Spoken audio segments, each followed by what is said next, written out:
controlled by the politicians. So the police wants to do something, the politicians come in between. So the blame goes back to the politicians. Later on, the government appoints a single judge commission to appease the minority. And they appointed Justice Sri Krishna. It was famously called as the Sri Krishna Commission. And we know that Justice Sri Krishna, he was and is a devout and a practicing Hindu. But at the same time, he is an upright and honest judge, just like how we have Justice Suresh here. An honest and an upright judge.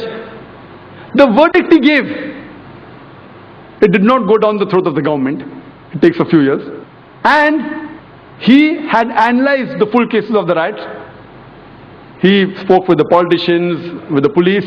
Individually, he visited 26 police stations, analyzed the records, spoke with the police officer, junior and senior, spoke with the victims, spoke with the media, and after a great deal of research, he presented, we have this damning verdict of Sri Krishna Commission. He even gave suggestions, how can we prevent these riots? But you know, it takes time. By the time this happened, the government says bygones are bygones. Because they know if they implement the report, they are afraid that they will lose the vote bank. At that time, to appease the minority, they appointed the commission. How many commissions? I don't know. I don't know how many commissions have been implemented. I think Justice Suresh can tell. How many commissions that they appoint have really been implemented in India? How many? So here we know it is a delaying tactics. The innocent Indians, especially the Muslim victims, we have faith in the judiciary system of India. If the politicians betray us, if our other citizen fellow members betray us, if the police betrays us, in this country, we have yet faith in the judiciary system. And we know that finally, most of the innocent people, whether they are arrested, etc., they are finally released. But the damage done to them, it cannot be undone. Later on, we come to know, after a couple of months, on 12th of March 1993, there was a series of 13 bomb blasts in Bombay, in which more than 250 innocent citizens of Bombay were killed. More than 250 innocent human beings were killed. And more than 700 human beings were injured. The opposition said, oh, planned everything. Justice Sri Krishna said, it was not meticulously planned, it was a retaliation. More than 1,500 innocent Muslims killed in riots in Bombay. More than 1,500 innocent Muslims during the Bombay riots of December 92 and January 93 were killed. It was a retaliation. And the authorities and the police said it was done by Muslim underworld with the help of some others. That's how the bomb blast took place. And they say, all of them agreed, even the police commissioner, they agreed that it was a retaliation to what had happened in Bombay. We know that immediately after the riots of December 92 and January 93, it was difficult for the Muslims to walk on the streets. It was difficult for him to travel in the train, travel in the bus, to work in a non-Muslim area. They were looked down upon, they were ridiculed. Immediately after 12th March 93 bomb blast, those scenario changes. Most of the Muslims, they know that killing innocent people is prohibited. Yet, they had a soft corner for these people who did the bomb blast. They were happy internally. In Islam, two wrongs don't make a right. Islam condemns this act. Killing innocent human beings is to be condemned. You cannot kill innocent human being if somebody else has done injustice to you. You can't kill a third person even if you belong to the same community.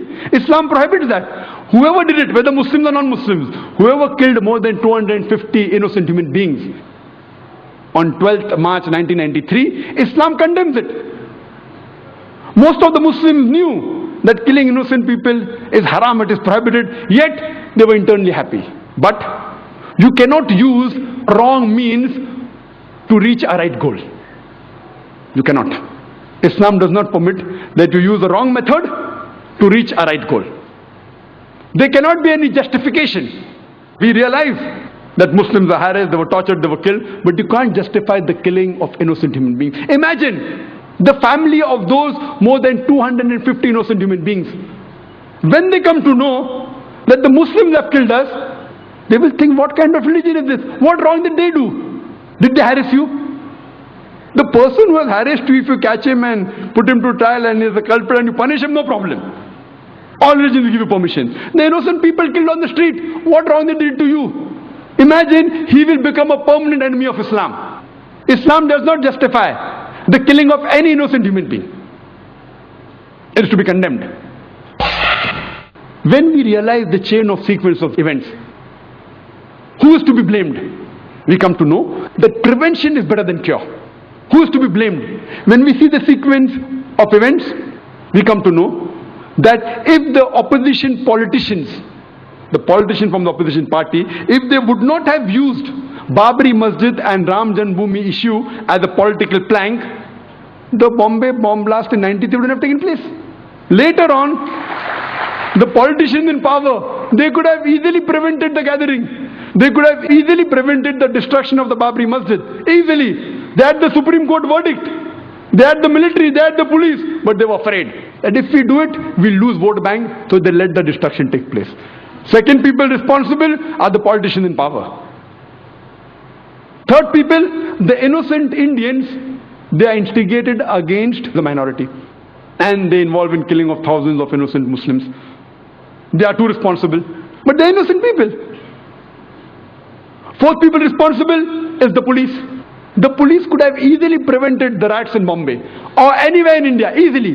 The normal civilians, we are military trained. We cannot fight with the police.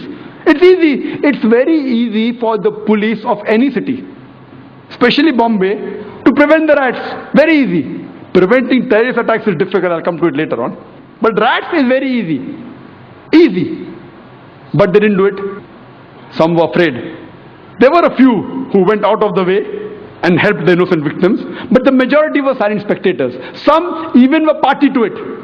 Some who were silent spectators, they were afraid that if we went against the politician, we would have been transferred. They too are to be blamed. Fourth people to be blamed are the police. Fifth, last but not the least, the people who committed the bomb blast. Islam does not give permission to use wrong means to reach the right goal. All five categories are to be equally blamed. If you want to stop terrorist attacks, go to the root cause. Stop the injustice. Stop the wrong done to a particular group of people and terrorism will stop. It is difficult for the police to stop the bomb blast. We know, we understand. It's not easy, it's difficult. But to stop the riots, very easy.